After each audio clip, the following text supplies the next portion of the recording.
ಬೆಂಗಳೂರಿನ ಜೈಲಿನ ದಾಸ ಇನ್ನು ದೂರ. ಬಳ್ಳಾರಿ ಶಿಫ್ಟ್ಗೆ ಆಲ್ರೆಡಿ ಬಳ್ಳಾರಿ ಜೈಲಿಗೆ ಶಿಫ್ಟ್ ಆಗಿದ್ದಾಯ್ತು. ಆತ ಸ್ನೇಹಿತರು ಇಲ್ಲ ಆಯ್ತಾ, ಪವಿತ್ರ ಗೌಡನೂ ಇಲ್ಲ. ಯಾರದ್ದು ತಪ್ಪಿಗೆ ಶಿಕ್ಷೆಗೆ ಗುರಿಯಾಗಿದ್ದಾರೆ ನಟ ದರ್ಶನ್. ಟೀ ಸಿಗರೆಟ್ ಕೊಟ್ಟಿದ್ದು ವಿಲ್ಸನ್ ಗಾರ್ಡನ್ ನಾಗ. ಕರೆದು ಟೀ ಟೇಬಲ್ ಹಾಕಿ, ಕುರ್ಚಿ ಹಾಕಿ, ಸಿಗರೇಟು ಟೀ ಎಲ್ಲ ವ್ಯವಸ್ಥೆ ಮಾಡಿದ್ದು ವಿಲ್ಸನ್ ಗಾರ್ಡನ್ ನಾಗ. ಆದ್ರೆ ಈಗ ಪರಿಸ್ಥಿತಿ ಆತನಿದ್ದ ಬಳ್ಳಾರಿ ಜೈಲಿಗೆ ಶಿಫ್ಟ್ ಆಗಬೇಕಾದಂತ ಪರಿಸ್ಥಿತಿ. ಬೆಂಗಳೂರಿನ ಪರಪ್ಪನ ಅಗ್ರಹಾರದಲ್ಲಿ ರಾಜ್ಯಾತಿಥ್ಯದ ವಿಚಾರಕ್ಕೆ ಸಂಬಂಧಪಟ್ಟಂತೆ ಕೋರ್ಟ್ ಸೂಚನೆಯ ಮೇರೆಗೆ ಬಳ್ಳಾರಿ ಜೈಲಿಗೆ ಶಿಫ್ಟ್. ಆಲ್ರೆಡಿ ಬಂದ್ರು, ಒಳಗಡೆ ಕರ್ಕೊಂಡು ಹೋದ್ರು. ಅವ್ರು ತಂದಂತಹ ಬ್ಯಾಗ್ಗಳನ್ನ ಪರಿಶೀಲನೆ ಕೂಡ ಮಾಡಲಾಯಿತು. ನಮ್ಮ ಪ್ರತಿನಿಧಿ ರೇಣುಕಾರಾಧ್ಯ ಮಾಹಿತಿ ಕೊಡ್ತಾ ಇದ್ರು. ಸಾಮಾನ್ಯ ಕೈದಿಗಳು ಅಥವಾ ಯಾರೇ ಆರೋಪಿಗಳು ಬಂದಂತ ಸಂದರ್ಭದಲ್ಲೂ ಕೂಡ ಇದೇ ರೀತಿಯ ನಿಯಮಗಳನ್ನ ಜೈಲು ಸಿಬ್ಬಂದಿ ಅನುಸರಿಸ್ತಾರೆ. ಅದೇ ರೀತಿಯಲ್ಲಿ ನಟ ದರ್ಶನ್ ಬಂದಾಗ್ಲೂ ಕೂಡ ನಿಯಮಗಳನ್ನ ಪಾಲನೆ ಮಾಡಲಾಗಿದೆ. ಬ್ಯಾಗ್ ಅನ್ನ ಪರಿಶೀಲನೆ ಮಾಡಲಾಯಿತು. ನಂತರ ಅವರನ್ನ ಕೂಡ ಚೆಕ್ ಮಾಡಿ ಒಳಗಡೆ ಕರ್ಕೊಂಡು ಹೋಗಿರುವ ದೃಶ್ಯವನ್ನ ಎಕ್ಸ್ಕ್ಲೂಸಿವ್ ಆಗಿ ರಿಪಬ್ಲಿಕ್ ಕನ್ನಡ ನಿಮ್ಮ ಮುಂದೆ ಇಡ್ತು. ಆದ್ರೆ ಈಗ ಪರಿಸ್ಥಿತಿ ನೋಡಿ, ಪರಪ್ಪನ ಅಗ್ರಹಾರದಲ್ಲಿ ಪವಿತ್ರ ಗೌಡ ಸಿಗ್ತಾ ಇದ್ರು, ಸ್ನೇಹಿತರು ಸಿಗ್ತಾ ಇದ್ರು. ಈಗ ಯಾರು ಇಲ್ಲ.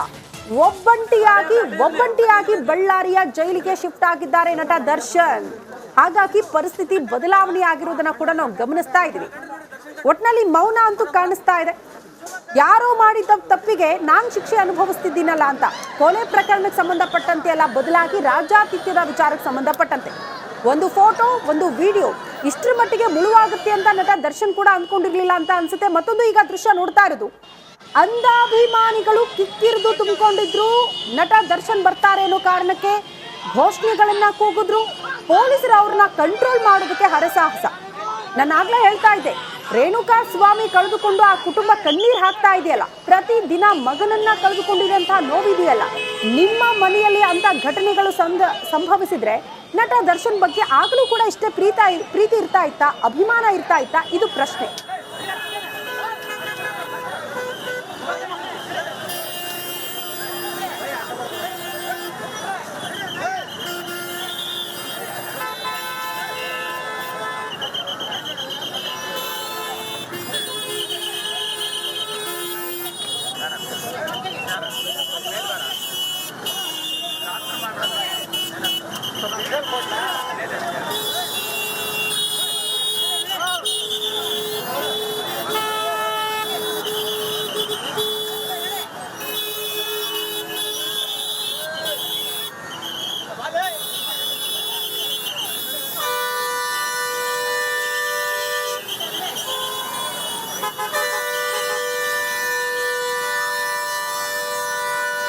ದೃಶ್ಯ ನೋಡ್ತಾ ಇದ್ದೀವಿ.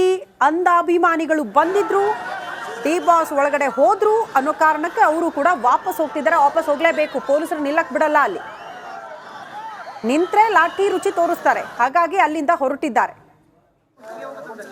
ಬಟ್ ಒಂದನ್ನ ಗಮನಿಸಬೇಕು, ಎಷ್ಟು ಸ್ಟೈಲಿಶ್ ಲುಕ್ ಅಲ್ಲಿ ಪೊರ್ಕಿ ಎಂಟ್ರಿ ಕೊಟ್ಟಿದ್ದಾನೆ ಬಳ್ಳಾರಿ ಜೈಲ್ಗೆ ಅನ್ನೋದನ್ನ ಮಾರ್ಕ್ ಮಾಡಿ ಕೂಡ ತೋರಿಸ್ತಾ ಇದ್ದೀವಿ.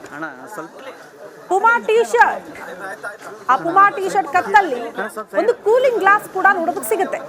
ಕೈಯಲ್ಲೇನೋ ಬಟ್ಟೆ ಸುತ್ತಕೊಂಡಿದ್ದಾರೆ. ಆ ಬಟ್ಟೆ ತೆಗೆದ್ರೆ ವಾಚ್ ಏನಾದ್ರೂ ಧರಿಸಿದ್ದಾರಾ ಈ ಅನುಮಾನ ಇದೆ. ಗೊತ್ತಿಲ್ಲ, ಆ ರೀತಿ ಅಲೌ ಮಾಡಲ್ಲ ಜೈಲೊಳಗಡೆ. ಒಂದ್ ಕೈಯಲ್ಲಿ ವಾಟರ್ ಬಾಟಲ್, ಎಲ್ಲವನ್ನ ಹಿಡ್ಕೊಂಡು ಸ್ಟೈಲಿಶ್ ಲುಕ್ ಅಲ್ಲಿ ಪೊರ್ಕಿ ಬಳ್ಳಾರಿ ಜೈಲು ಒಳಗಡೆ ಹೋಗ್ತಾ ಇರುವಂತ ದೃಶ್ಯ.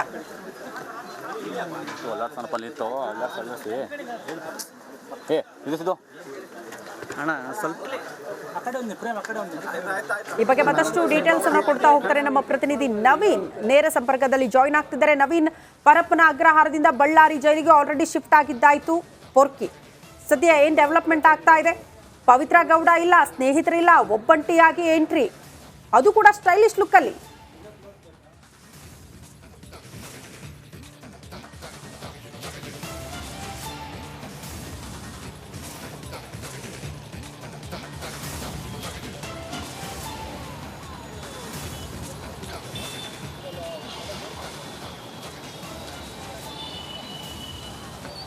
ಶ್ರುತಿ, ಪರಪ್ಪನ ಅಗ್ರಹಾರ ಜೈಲು ಸೇರಿ 68 ದಿನಗಳನ್ನು ಏನು ಜೈಲಿನಲ್ಲಿ ದರ್ಶನ್ ಕಳೆದಿದ್ರು. ಈ ಒಂದು ಕೊಲೆ ಪ್ರಕರಣದಲ್ಲಿ ಜೈಲು ಸೇರಿದ ಬಳಿಕ ಪರಪ್ಪನ ಅಗ್ರಹಾರ ಜೈಲಿನಲ್ಲಿ ಇದ್ದಾಗ ಒಂದಷ್ಟು ಅಲ್ಲಿ ಸ್ನೇಹಿತರಿದ್ರು. ಪ್ರದೂಷ್, ವಿನಯ್ ಮತ್ತು ಧನರಾಜ್ 3 ಜನ ತನ್ನದೇ ಆದ ಕೊಠಡಿಯಲ್ಲಿದ್ದರು.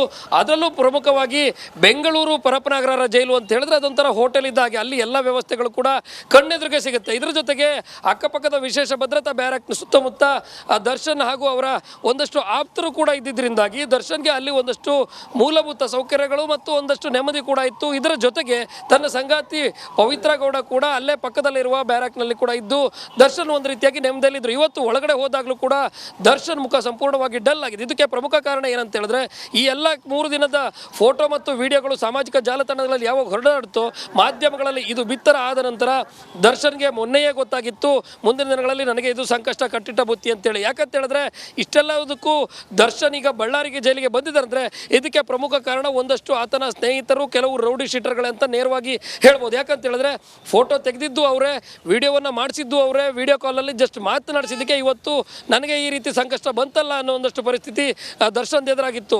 ಜೈಲಿನ ಒಳಗಡೆ ಹೋಗುವಾಗಲೂ ಕೂಡ ಇಲ್ಲಿ ನಾವು ರಿಪಬ್ಲಿಕ್ ಕನ್ನಡಕ್ಕೆ ಒಂದಷ್ಟು ವಿಜುವಲನ್ನು ಎಕ್ಸ್ಕ್ಲೂಸಿವ್ ಆಗಿ ಏನು ತೋರಿಸಿದ್ವಿ.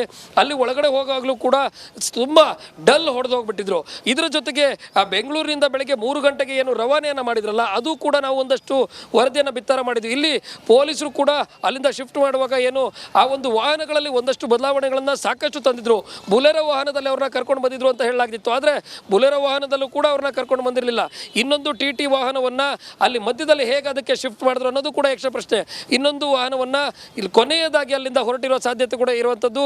ಇನ್ನೊಂದು ವಾಹನದಲ್ಲಿ ಅವ್ರನ್ನ ಅಲ್ಲಿಂದ ಕರ್ಕೊಂಡು ಬಂದು ಆ ಒಂದು TT ವಾಹನದಲ್ಲಿ 2 ಭದ್ರತಾ ವಾಹನಗಳನ್ನು ಹಿಂದೆ ಮುಂದೆ ಇಟ್ಕೊಂಡು ಇಲ್ಲಿಗೆ ಕರ್ಕೊಂಡು ಬಂದಿದ್ರು. ಜೊತೆಗೆ ಏನು ಒಳಗಡೆ ಹೋಗುವಾಗಲೂ ಅಷ್ಟೇ ಆ ಒಂದು ಐಷಾರಾಮಿ ಬಟ್ಟೆಗಳನ್ನು ಹಾಕ್ತಾ ಇದ್ರು, ಕಾಸ್ಟ್ಲಿಯ ಒಳ್ಳೊಳ್ಳೆ ಬಟ್ಟೆಗಳನ್ನು ಹಾಕ್ತಾ ಇದ್ದ ದರ್ಶನ್ ಅವರು ಇವತ್ತು ಒಳಗಡೆ ಆ ಒಂದು ಬಟ್ಟೆಗಳನ್ನು ತಪಾಸಣೆ ಮಾಡುವ ಸಂದರ್ಭದಲ್ಲಿ ನಾನು ಖುದ್ದಾಗಿ ನೋಡಿದ್ದೆ. ಅದನ್ನು ಎಲ್ಲ ಬಟ್ಟೆಗಳು ಕೂಡ ಇವತ್ತು ಐರನ್ ಇಲ್ಲದೆ ಬ್ಯಾಗ್ಗಳಲ್ಲಿ ತುಂಬಿಸಿಕೊಂಡು ಒಂದಷ್ಟು ಬಟ್ಟೆಗಳನ್ನು ನೋಡ್ತಾ ಇದ್ರೆ ಈ ಒಂದು ರೇಣುಕಾಸ್ವಾಮಿ ಕೊಲೆ ಪ್ರಕರಣದಲ್ಲಿ ತಾನು ಜೈಲಿಗೆ ಸೇರಿದ ನಂತರ ಒಂದಷ್ಟು ಬೆಳವಣಿಗೆಗಳಿಗೆ ಅಂತಂದರೆ ರೌಡಿ ಶೀಟರ್ಗಳ ಜೊತೆ ಜೈಲಿನ ಒಳಗಡೆ ಕೈ ಜೋಡಿಸದೆ ಹೋಗಿದ್ರೆ ಇವತ್ತು ದರ್ಶನ್ಗೆ ಇವತ್ತು ಬಳ್ಳಾರಿವರೆಗೂ ಬರುವ ಪರಿಸ್ಥಿತಿ ಎದುರಾಗ್ತಾ ಇರಲಿಲ್ಲ. ಆದರೆ ಯಾರೋ ಮಾಡಿದ ತಪ್ಪಿಗೆ ಇವತ್ತು ದರ್ಶನ್ಗೆ ಇಂಥ ಪರಿಸ್ಥಿತಿ ಬಂತ ಅನ್ನುವ ಪ್ರಶ್ನೆಯೂ ಕೂಡ ಇಲ್ಲಿ ಎದುರಾಗುತ್ತೆ. ಇದರ ಜೊತೆಗೆ ಜೈಲಿನ ಒಳಗಡೆ ಈಗ ಹೋಗಿದ್ದು ಮುಂದಿನ ಪ್ರಕ್ರಿಯೆ ಅಂತಂದರೆ ಪರಪ್ಪನ ಅಗ್ರಹಾರ ಜೈಲಿನಿಂದ ಏನು ಬೆಳಗ್ಗೆ 3 ಗಂಟೆಗೆ ಹೊರಟು ಇವತ್ತು 10 ಗಂಟೆಗೆ ಏನು ಈ ಬಳ್ಳಾರಿ ಜೈಲಿಗೆ ಕರ್ಕೊಂಡು ಬರಲಾಗಿದೆ. ಬಳ್ಳಾರಿ ಜೈಲಿನಲ್ಲಿ ಮುಂದಿನ ಹಂತದ ಒಂದಷ್ಟು ಪ್ರಕ್ರಿಯೆಗಳು ನಡೆಯುತ್ತೆ. ಯಾವುದೇ ಜೈಲಿಗೆ ಬಂದರೂ ಕೂಡ ಅಲ್ಲಿ ವಿಚಾರಣಾಧೀನ ಕೈದಿ ಆಗಿರ್ತಾರೆ. ಆ ಒಂದು ಕೈದಿ ನಂಬರನ್ನು ಕೂಡ ಅಲ್ಲಿ 6106 ಸಾಕಷ್ಟು ಟ್ರೆಂಡ್ ಆಗಿದ್ದಂಥ ಈ ಒಂದು ಕೈದಿ ನಂಬರನ್ನು ಪರಪ್ಪನ ಅಗ್ರಹಾರ ಜೈಲಲ್ಲಿ ಏನು ಕೊಟ್ಟಿದ್ರು, ಇಲ್ಲಿ ಆ ಒಂದು ಕೈದಿ ನಂಬರು ವಿಚಾರಣಾಧೀನ ಕೈದಿ ಆದರೂ ಸಹ ಪ್ರಕರಣ ಸಂಪೂರ್ಣವಾಗಿ ಈ ಒಂದು ಜೈಲಿಗೆ ಅಂತಂದರೆ ಬಳ್ಳಾರಿ ಜೈಲಿಗೆ ವರ್ಗಾವಣೆ ಆಗಿರೋದ್ರಿಂದಾಗಿ ಈ ಒಂದು ಜೈಲಿನಲ್ಲಿ ಮುಂದಿನ ದಿನಗಳಲ್ಲಿ ಅವರು ಕೈದಿ ಆಗಿರ್ತಾರೆ. ಇಷ್ಟು ದಿನ ಪರಪ್ಪನ ಅಗ್ರಹಾರದಲ್ಲಿ ವಿಚಾರಣಾಧೀನ ಕೈದಿ ಆಗಿದ್ದ ಹಿನ್ನೆಲೆಯಲ್ಲಿ ಅಲ್ಲಿನ ಕೈದಿ ನಂಬರನ್ನು ನೀಡಲಾಗಿತ್ತು. ಯಾವುದೇ ಕಾರಣಕ್ಕೂ ಆ ಕೈದಿ ನಂಬರ್ನ ಇರುತ್ತೆ ಅಂತ ಹೇಳ್ತಾ ಇದ್ದಾರಲ್ಲ ಅದು ಸತ್ಯಕ್ಕೆ ದೂರವಾದ ಮಾತು ಅಂತ ಜೈಲಿನ ಅಧಿಕಾರಿಗಳು ಏನು ಪರಪ್ಪನ ಅಗ್ರಹಾರ ಜೈಲಿನಲ್ಲಿ ನಾವು ಒಂದಷ್ಟು ವಿಚಾರಿಸಿದಾಗ ಇದು ಸಾಧ್ಯವೇ ಇಲ್ಲ, ಅಲ್ಲಿ ಬದಲಾಗುತ್ತೆ ಅನ್ನೋ ಒಂದು ಮಾತುಗಳನ್ನು ಕೂಡ ರಿಪಬ್ಲಿಕ್ ಕನ್ನಡಕ್ಕೆ ತಿಳಿಸಿದರು. ಅದೇ ರೀತಿ ಇಲ್ಲಿ ಇವತ್ತು ಒಳಗಡೆ ಹೋದ ನಂತರ ಮೊದಲಿಗೆ ಈಗ ಬಟ್ಟೆಗಳನ್ನ ಏನು ತಪಾಸಣೆ ಮಾಡಿ ಒಳಗಡೆ ಕೊಟ್ಟಿರ್ತಾರೆ. ಅದಾದ ಬಳಿಕ ಒಂದಷ್ಟು ದಾಖಲೆಗಳನ್ನು ಬೆಂಗಳೂರಿನಿಂದ ಜೈಲಿನಲ್ಲಿ ಬರುವಾಗಲೇ ಅಧಿಕಾರಿಗಳು ಏನು ತಂದಿದ್ರು ಆ ಎಲ್ಲ ದಾಖಲೆಗಳನ್ನು ಇಲ್ಲಿನ ಜೈಲಿನ ಸೂಪರ್ಡೆಂಟ್ ಏನಿರ್ತಾರೆ ಅವ್ರ ಮೂಲಕ ಪರಿಶೀಲನೆ ಆಗುತ್ತೆ. ಪರಿಶೀಲನೆ ಆದ ನಂತರ ದರ್ಶನ್ ಅವರು ಈಗಾಗಲೇ ಒಳಗಡೆ ಹೋಗಬೇಕಾದ್ರೆ ಒಂದು ಹಾಜರಿ ಪುಸ್ತಕದಲ್ಲಿ ಸಹಿ ಹಾಕುವುದಷ್ಟು ಪ್ರಕ್ರಿಯೆಗಳಿರುತ್ತೆ. ಆ ಒಂದು ಸಹಿಯನ್ನು ಹಾಕಿ ಒಳಗಡೆ ಏನು ಹೋಗಿದ್ದಾರೆ ದಾಖಲೆಗಳಲ್ಲಿ ಮುಂದಿನ ದಿನಗಳಲ್ಲಿ ಬಳ್ಳಾರಿ ಜೈಲಿನ ವಿಚಾರಣಾಧೀನ ಕೈದಿ ಅಂತ ಏನು ದರ್ಶನ್ ಇಲ್ಲಿ ಹೊಸದಾಗಿ ಇವತ್ತು ಅಡ್ಮಿಷನ್ ಆಗುವ ರೀತಿಯಲ್ಲಿ ಏನು ಆಗ್ತಾರಲ್ಲ ಆ ಪತ್ರ ವ್ಯವಹಾರಗಳಿಗೂ ಕೂಡ ಇವತ್ತು ಸಹಿ ಹಾಕಿದ ನಂತರ ಜೈಲಿನ ಒಳಗಡೆ ಆ ಒಂದು ವಿಶೇಷ ಭದ್ರತಾ ಬ್ಯಾರಕ್ ಅಂತ ಏನು ಇವತ್ತು ಒಂದಷ್ಟು ಬ್ಯಾರಕ್ಗಳನ್ನ ಏನು ಕಳೆದ 3-4 ದಿನಗಳಿಂದ ಸಿದ್ಧತೆಯನ್ನು ಮಾಡಿಕೊಳ್ಳಲಾಗಿದೆ. ಆ ಒಂದು ಬ್ಯಾರಕ್ನಲ್ಲಿ ಇವತ್ತು ಬಳ್ಳಾರಿಯಲ್ಲಿ ಇರಬೇಕಾದ ಪರಿಸ್ಥಿತಿ ಈಗ ಸದ್ಯ ದಾಸರಿಗೆ ಬಂದಿರುವಂಥದ್ದು. ಶ್ರುತಿ. ಓಕೆ ನವೀನ್, ಧನ್ಯವಾದಗಳು ತಮ್ಮೆಲ್ಲ ಮಾಹಿತಿಗೆ.